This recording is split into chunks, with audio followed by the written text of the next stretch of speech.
Bismillahirrahmanirrahim. Pertama, Assalamualaikum Bu ya. Ketika anak saya bertanya Allah itu siapa, dari mana, lalu ada Allah di mana, apa yang harus saya jelaskan Bu ya kepada anak saya itu? Ya, bagus, bagus. Anak-anak, Bapak Ibu, ini dia berada di tahapan mana? Anak-anak ya. Anak-anak itu karena semua kita awalnya pernah jadi anak-anak, akal pikiran kita yang kemudian dia berkaitan erat dengan otak dan kolbu. Nah, tapi anak-anak itu adalah pembentukan otak. Maka si otak ini tidak pernah bisa membayangkan sesuatu yang dia tidak pernah lihat. Nah, ini perlu saya garis bawahi. Otak kita tidak bisa membayangkan sesuatu yang dia tidak pernah lihat, dia tidak pernah dengar. Dan otak ini hanya bisa mendengar sesuatu yang sifatnya empirik, yang nyata, ada objek fisiknya. Maka jangan memfisikkan Allah. Nah, tapi kenapa ada hadis misalnya kita pakai saja satu hadis. Nabi didatangi oleh seorang sahabat namanya Amr bin al-Hakam atau Muawiyah bin al-Hakam, ada dua riwayat yang berbeda menyebutkan nama rawinya, nama sahabinya, membawa seorang budak perempuan, dan di situ ada tiga versi. Versi pertama, Nabi bertanya, Aina Allah? Di mana Allah? Lalu si perempuan menjawab, di langit. Ini kalau kita mengikuti ilmu yang tadi saya sebut dengan ilmu epistemologi atau bagaimana cara mengenal sesuatu. Ini orang, si perempuan ini dia masih seperti anak-anak.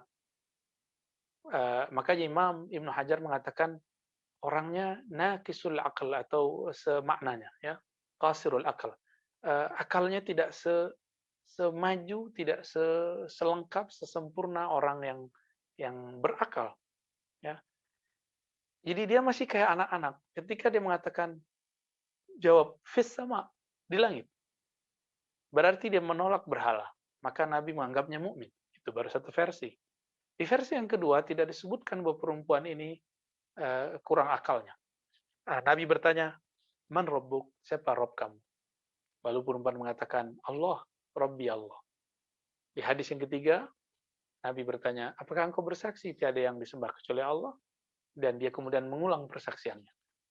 Hadis ini saling melengkapi, jangan kemudian tinggalkan satu sama lain, karena hadis itu pada dasarnya yubayyin ba'duha ba'dan, menjelaskan satu sama lain. Cuma sayang orang yang sudah memangkas ini dan mengatakan, pokoknya yang benar cuma yang satu. Nah, ini sudah melanggar kaidah-kaidah muhaddisin, ahli usul fikih dan aqidah. Ya. Nabi SAW berbicara sesuai dengan akal itu orang. Ya. Namun teman-teman saya kalau nanya, kalau ada orang mengatakan Tuhan di langit, dia sudah disebut masuk Islam atau belum? Kita sepakat, tentu belum. Maka hadis ini tidak bisa dijadikan dalil dalam ilmu aqidah. Hadisnya harus dikompar dengan riwayat yang ketiga. Lalu bagaimana cerita ke anak? Ketika Anda mengatakan Tuhan itu gede, itu sebenarnya untuk umuran dia sudah benar. Tuhan itu meliputi alam, lebih gede dari langit dan bumi, itu sudah cukup. Tapi anak-anak itu otaknya adalah otak yang suka story, visual. Maka ceritakanlah kepada anak-anak kehebatan Allah. Jangan ceritakan tentang zat Allah, tapi ceritakan sifat-sifat kebaikan, kesempurnaan Allah Subhanahu wa taala. Allah itu nama yang dalam bahasa kita disebut Tuhan, dalam bahasa lokal disebut dengan Gusti Pangeran dan segala macamnya ya. Itu cuma penyebutan.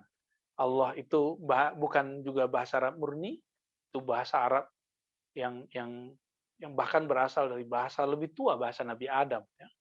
Yang kemudian melahirkan bahasa Suryani, Ibrani dan Arab ya. Kita kemudian sebut bahasa Semit. Allah ya.